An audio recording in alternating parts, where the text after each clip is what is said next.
Okay, some were gone. I want to make sure they understand this because it goes kind of in order. So if you have it down, you just make sure you have it down. If you don't, add to it.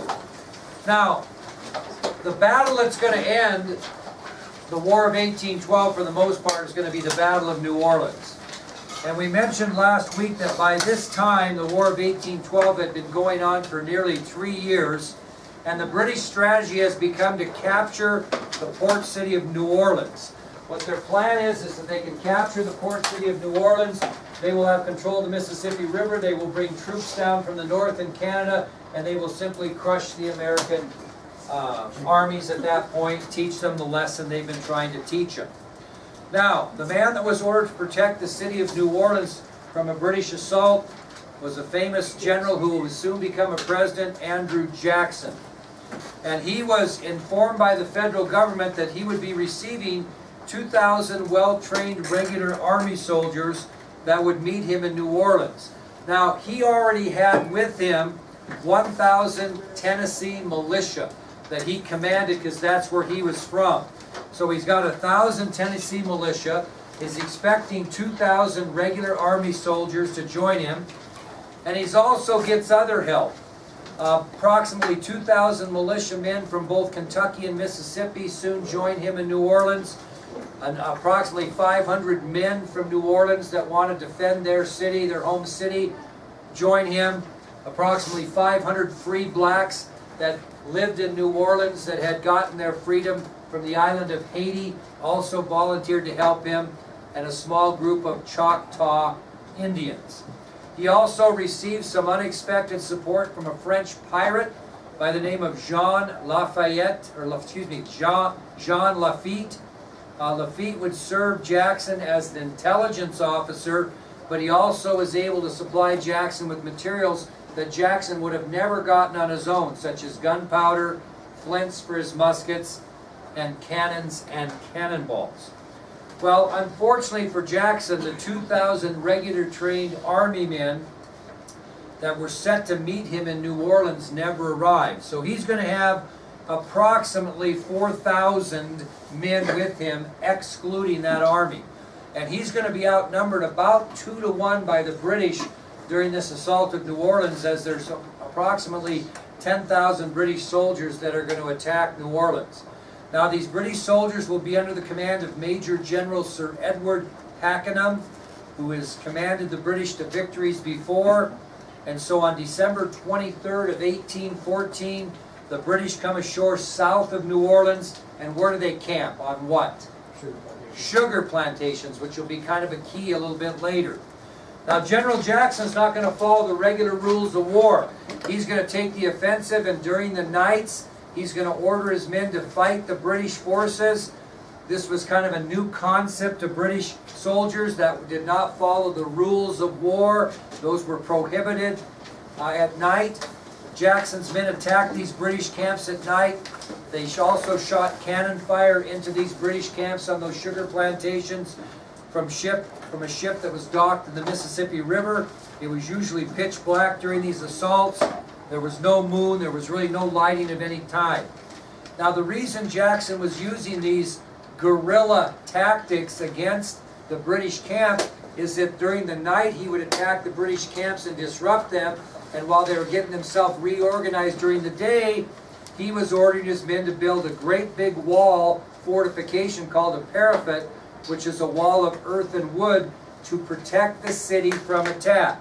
And this fortification is going to be located 1 mile north of the British camp and will be between the British camp and the city of New Orleans. So he's not going to let them get to New Orleans. He's going to make them penetrate and overtake this parapet, or this wall of earth and wood. Well, the fortification will be positioned so Jackson's men will be protected on their right flank with what? A swamp and a river, okay? And in front of the wall, what does Jackson order his men to do? Dig a 10-foot moat, which they will fill with water from the local swamp to make it even more difficult for Pakenham's soldiers to assault and take over that earthen fortification. Now, as we mentioned, the British were very unhappy with General Jackson's night assaults.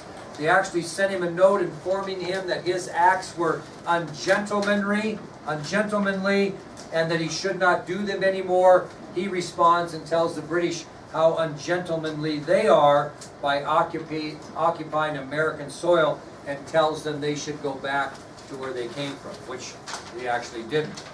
So that took us to what we know as the American victory at New Orleans, and we're going to talk about 3 separate assaults by the British and their commander Pakenham against this fortification that Jackson has built outside New Orleans. Now, we talked about the first assault. We said that on December 28, 1814, prior to their ever attacking, British Commander Pakenham ordered the firing of Congreve rockets into the sky. Jordan, why did he do that? Why did he shoot these Congreve rockets? Because we know they don't do anything, they don't cause any damage other than maybe start something on fire. Well, they're not going to start that earthen fortification on fire. It's made out of dirt. Why did he shoot those up? Well, he thought it might scare him a little bit, and Jackson might retreat because he had never seen a Congreve rocket before and didn't know what they could do. Well, the American reaction, according to historians, is that Jackson thought they looked rather pretty, and the men actually stood fast at the fortification. They were not scared a bit. Well, as a result, on this first assault, the British fire their cannons and muskets from a distance into the American fortification. They do this for 3 hours, no positive results. Pakenham simply withdraws to form a new plan against the Americans, and the new plan will be the second attack. Did we cover this? No. Okay, here's the second assault then. This is where we're starting. Now, if you were British Commander Pakenham, would you be a little apprehensive to march your men straight into that fortification? Zane, would you be apprehensive to do that? Why would you be apprehensive to march your men straight in formation into that fortification? Yeah, I mean, you would suffer serious heavy casualties. So he was really reluctant to do that. So because of his reluctance, on January 1st of 1815, the British bring in some bigger cannons from their navy. They bring them in from the navy, and their plan is to fire upon the fortification, hoping to destroy the wall. Once they destroyed the wall, and the Americans did not have the cover of that fortification, then they might choose to march up against it, right? Because they wouldn't be sitting ducks.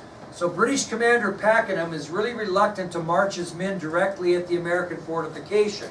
He knows that an assault of that type would result in heavy casualties. So because of that, on January 1st of 1815, the British bring in bigger cannons from their navy, and they're going to fire upon the fortification, hoping to destroy that great big wall. That's their plan.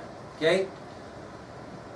Well, he waits for a fog to lift, and then he began his bombardment of the American fortification, he being Pakenham. So Pakenham waits for a fog to lift and simply orders those great big Navy cannons to start firing upon that fortification, hoping to destroy it.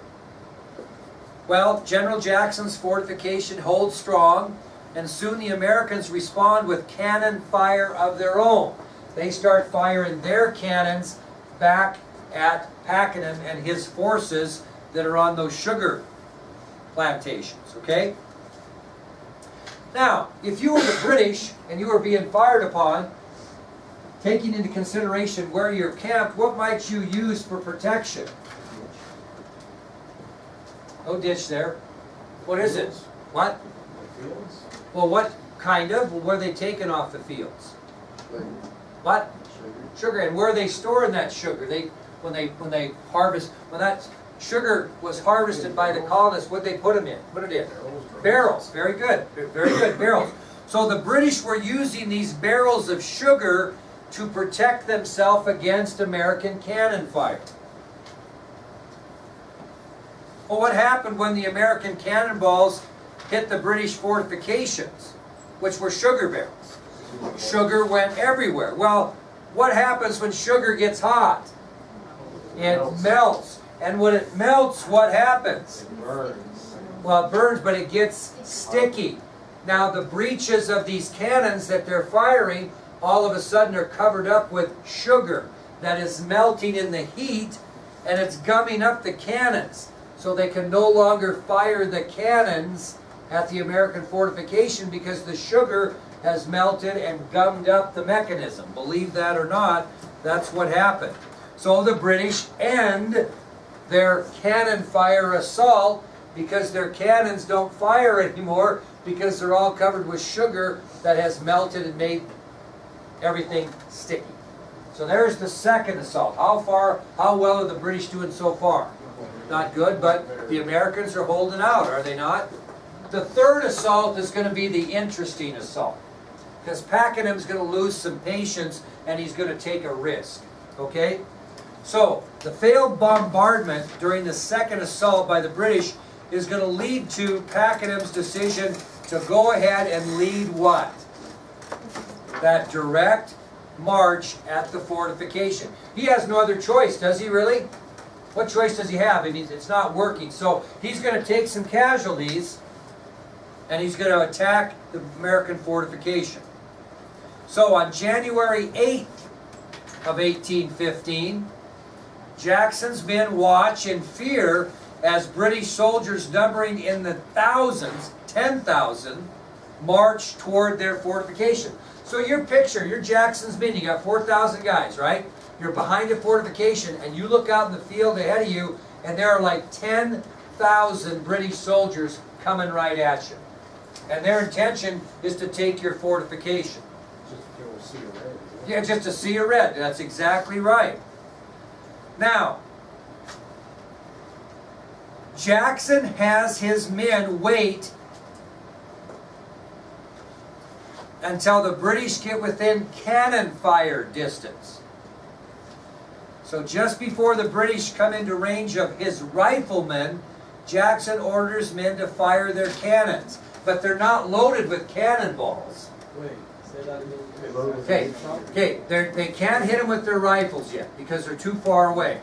So when they get close enough to be hit with cannons, Jackson orders the cannons to be fired at these marching British. Only he hadn't put cannonballs in them. What did he put in them? Grape shot. Very good. Which are pieces of metal. It's like buckshot. And, I mean, they were put, but they were, kiddos, they were throwing anything they could in there. I mean, they were, and you'll hear about that later. They're throwing anything of metal in there. Anything of metal they're throwing in there. Well, when that explodes, it's like shrapnel and does much more damage to troops marching in a formation than one cannonball. Does that make sense? So it'd be the difference between being shot at by a bullet or being shot at by a shotgun at a close distance, a distance. You're going to hit a lot more people with the grape shot. So, just before the British can come into range of Jackson's riflemen, Jackson orders men to fire their cannons. This time they're loaded with pieces of metal rather than cannonballs. They actually had a shotgun that was called a blunderbuss, and that's what that was for. Yeah, same thing. Shoved like nails and all sorts. They did, at close range, yeah. That's true. The shrapnel that was fired at the oncoming redcoats caused major havoc. Each blast killed or wounded several hundred British soldiers because it went out of the cannon in grape shot fashion. Now, despite the carnage, British Commander Sir Edward Pakenham orders his men to continue their march towards the American fortification. They're going to kind of be all in here. He realizes he's losing hundreds of men each cannon fire, but he's not going to go back. Now, what are they going to have to put into the moats to get up to the fortification? They can't get across them. They're 10 feet deep full of water. What are they going to put in them? Ladders. They're actually going to have British soldiers carrying ladders and putting these wooden ladders in the moats so they can get up over the fortification. So Pakenham gives orders that his men are not to attack the fortification. He's going to hold his men back. They were hit with cannons. He's going to hold them. And he's not going to march them any farther because he doesn't want any more casualties until he gets the few soldiers that he's ordered to get the ladders in the moats. Okay? So Pakenham gives orders that his men are not to attack the fortification until the ladders are in place. They are, but they're gonna, you know, they've got men there, they're gonna hold them, and they're gonna have these guys ordered to come, and they're gonna try to get up there. As primitive as it sounds, that's what they're doing. This isn't, Makes sense, how do you climb up a ladder in water? well, Climb it up. You take the water in the very They bottom, put it climb up the across. ladder. yeah, but the point being is this, keep in mind, he's got people that are doing this specific job, is to get the ladder in the water and make sure it stays in the water, and then he's gonna order all these soldiers up to attack the fortification, get up through the ladders and get over the top. What's he gonna use for, how's he gonna know when he wants to send them? His signal to attack is gonna be what for his soldiers? He's got 10,000, can he order all of them at one time? I mean, he's gonna have to have a signal. What's the signal he's gonna use that tells those soldiers that are hanging back, attack the fortification, the ladders are in place? Shoot a No. concrete rock. What? Shoot a He's rock. gonna shoot another concrete rocket. When the concrete rocket goes, his soldiers know that he is going to be shooting a concrete rocket, and that's their key to go. Okay? That's their key to go.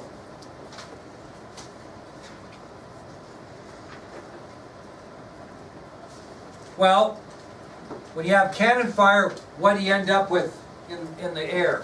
Smoke. And the smoke is so thick that Pakenham can really not see that American fortification very well, and he thinks the ladders are in place. He thinks enough time has gone by that ladders should be in place. So what does he do? Gives the order for Fire. the concrete rocket to be fired, and his troops start to advance towards the fortification. So because the smoke was so thick, Pakenham could not see the American fortification very well. He thought the ladders were in place, and he gives the order for the rocket to be fired, and the British troops attack the American fortification. Too soon? What's that? Did they attack too soon? Well, not really. It's kind of, no, you're getting there. So Jackson sees them coming. Not shooting any more cannons in there because he's shot all of his grape shot. He sees them coming. So if you're him, what are you going to ask your men to do? Fire. Yeah, they want to bad because they can see him coming. But the trouble is, the farther they are away, Harder there. the harder it hits. So what's the order his men to do as hard as it is to watch? Wait. Wait. Okay? He orders his sharpshooters at the top of the fortification, all those men, to wait till the very last minute to fire. Okay? And where's the very last minute? Where are they at? And they're climbing up. They're in the moat. And they're struggling climbing up because some of the ladders are in and some of the ladders aren't. And basically it's a turkey shoot because as soon as those redcoats get at point blank range at that moat, they're stuck, and Jackson orders his men to fire. It's just, in less than an hour, the British ranks break off and their men are running for their lives. It was just a turkey shoot. So the military tradition in Britain was you marched your men into that kind of thing. That's what you did. Jackson was the one what? Not following the rules, right? I was gonna say, that's the whole reason I wasn't going half the world, but going behind. That's right, that's right. So, again, Jackson orders his sharpshooters that they are not to fire from that fortification until the very last minute. The result was shooting at the redcoats at point blank range as they struggled across the water moat. In less than 1 hour, the British ranks broke off and their men were running for their lives. Now, during this final assault, Sir Edward Pakenham was shot twice and killed, leaving the British without an overall commander. That's a tough deal because the men really don't know what to do when their overall commander is shot. So during this final assault, Sir Edward Pakenham was also shot twice and killed and left the British in disarray. Well, eventually the firing stops, and when the smoke clears, as Mr. Rischel said, basically what Jackson's men saw was a sea of red from the thousands of redcoats that were either lying dead or wounded on the ground in front of them. So that distance between the fortification and their sugar plantation camp was basically lime. Just lime, like a sea of red, as Colt mentioned, from the number of dead or wounded British soldiers laying down. Now let me tell you about a lopsided victory. And I thought this was interesting. Approximately 2,000 British soldiers were killed, wounded, or captured. That's not really too bad considering the carnage of what they went on to out of 10,000, but they lost 2,000, the British did, either killed, wounded, or captured. 2,000. You want to guess how many Americans were either killed or wounded? We weren't that lucky. 24. 24 Americans were either killed or wounded in the Battle of New Orleans.